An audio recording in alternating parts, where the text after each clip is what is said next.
everybody, this is the one and only here on the YouTube channel here, Heavy Metal 95 here. Once again, we haven't done a metal song history video once again. So last time we already take a look back on the Toxic Waltz from the band Exodus from their album Fabulous Disaster. If you haven't seen it, go feel free to check out my previous metal song history video. Today's subject, we're going to be doing a brand new one. And this time, this is going to be on the song that I'm going to do this. And that is the song from Metallica, For Whom the Bell Tolls, which is from their second album, Ride the Lightning. For those who haven't wondered, because this is one of the most primary examples of how Metallica performed this live, because they originally recorded this back in '84. During the recording for Metallica's second album, Ride the Lightning, Cliff Burton had to do that killer raw power bass guitar riff thing on,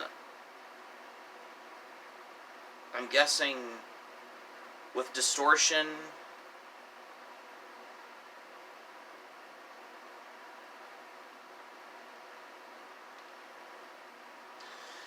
Of how they wanted to do this, because this has become one of the best signature songs, considering that this song was heavily influenced and inspired by Hemingway's 1940 novel For Whom the Bell Tolls, of how this impact of war and the inevitability of death, how this song capturing the essence of the novel's themes, most specifically of how this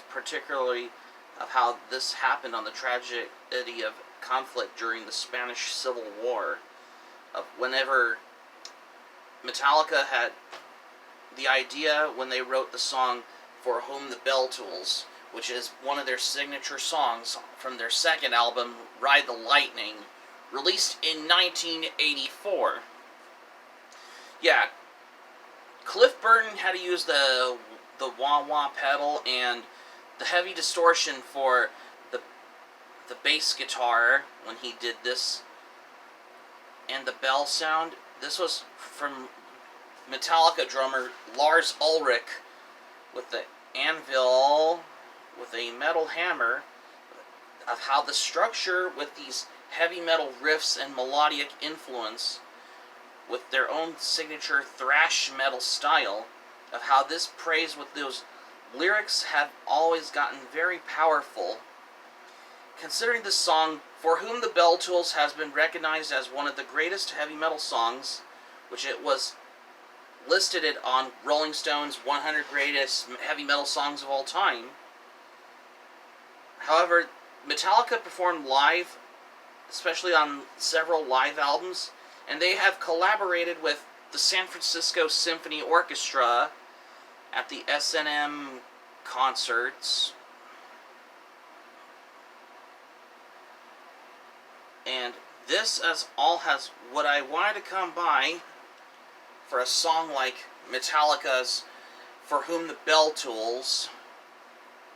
However, this was indeed released as a single in 1985, right off of their album Ride the Lightning. Even though this album was released in 1984, when they recorded it in the studio, Sweet Silence, in Copenhagen, Denmark, because I just wanted to check it out as well. And not only that, I just want to now know. Yep. So, for the most part as well,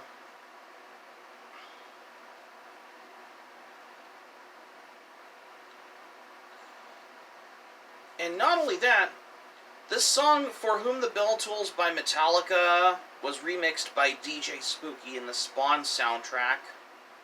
Spawn the album. And no wonder why this all comes in surprises. Because how do they do this? That's not so hard anymore, because I just want to gum a bit of research that I've ever seen in my own way.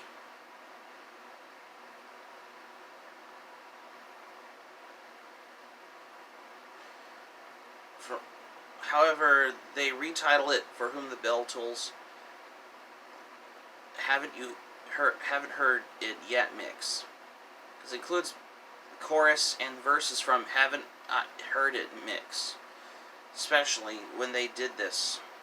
But overall, this song has peaked at number 18 on the U.S. Hot Rock and Alternative Songs from Billboard. Yep. So, and not only that, Metallica has performed it live at Woodstock 94, and this one has performed live in 89 with Jason Newsted during the late 80s and early 90s. In support of Metallica's album Justice for All was released in 88 at the time. However, this song, For Whom the Bell Tolls, performed live when they performed live at Day on the Green in Oakland, California on the 31st of August of 1985, when Cliff Burton did that bass guitar solo part before Metallica dives into the intro of the song For Whom the Bell Tolls live, which is before they played the rest of the song, before they played Seek and Destroy live. When they performed live in Oakland, California, when they performed live at Day on the Green back in 85 during the 80s. You might know this one because I've wanted to come by to... However, Cliff Burton originally wrote the intro before he joined Metallica. He played it originally at a 12-minute jam at a Battle of the Bands with his second band called Agents of Misfortune in like the late 70s, early 80s. I think this was around 1979. So, however, this song has been featured in movies, like this song For Whom the Bell Tolls by Metallica, which is from their album Ride the Lightning. This song has been edited in movies such as Zombieland. For those who haven't known, you could take note on this, because no wonder why they included this song to be edited in the soundtrack to the movie Zombieland, because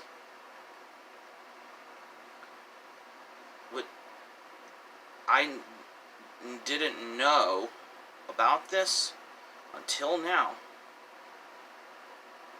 They used the song For Whom the Bell Tolls by Metallica in the opening credits scene in Zombieland. No wonder why they did this. Just for a real reason. Because I never knew they could have played this dope of a song that always ended up appearing on the record, which was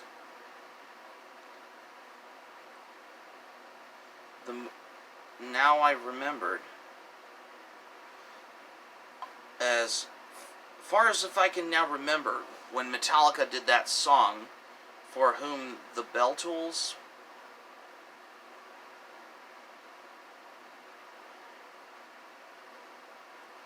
in that one, because they wanted to put this for the opening credit scene in Zombieland, because they wanted to select a song, and this was one of them. And I just want to now remember, it was perfect. And this is, however, there were both versions of the song For Whom the Bell Tolls by Metallica. There is the album version and there is the promo edit version. The promo edit version runs about 3 hours and 59 minutes. However, the album version plays about 5 hours and 11 minutes. Because, however, this was released as a promo single, which they put it out as a right off of their album Ride the Lightning by Elektra Records. However,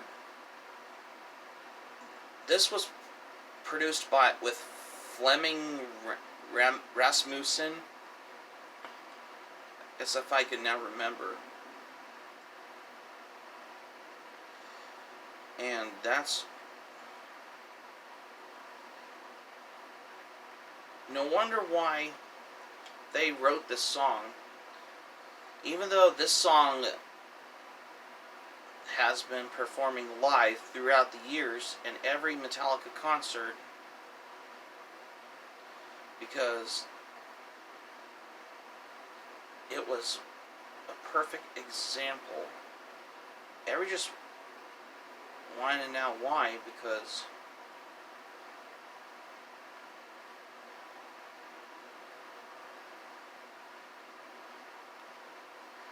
and that was one of them. For the way, and this is the most sense in this, and I think this is one of the most perfect example.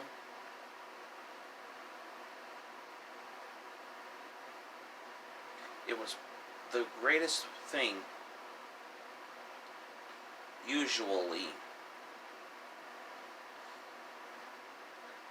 because there were both versions when it was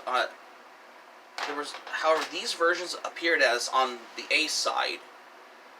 The promo single version appears on the A side. However, the album version appears on the B side, because they wanted to do this. And in the final result, this song has been revealed that was included on their second album, Ride the Lightning. Needless to say, this is the perfect example. For overall, this song's very good. The production on the song, the music is good. The guitar solos is very unique. The bass guitar from Cliff Burton with the distortion and the wah-wah pedal he uses, it gets really better as every Metallica song gets even better than this as well, but to the degree as well, accordingly. 10 out of 10 for this song. So that's going to be it for my video here for today's song on metal song history for today. Thank you for watching. Subscribe to my channel, especially if you're new to the channel. Smack the like button if you enjoyed the video. Hit the notifications bell button for more surprises if you missed anything new.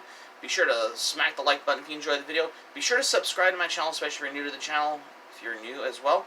Hit the notifications bell button for more surprises. This is Heavy Metal 95 signing off, and thank you for watching my video, and I'm glad you liked it, and I hope you enjoy it.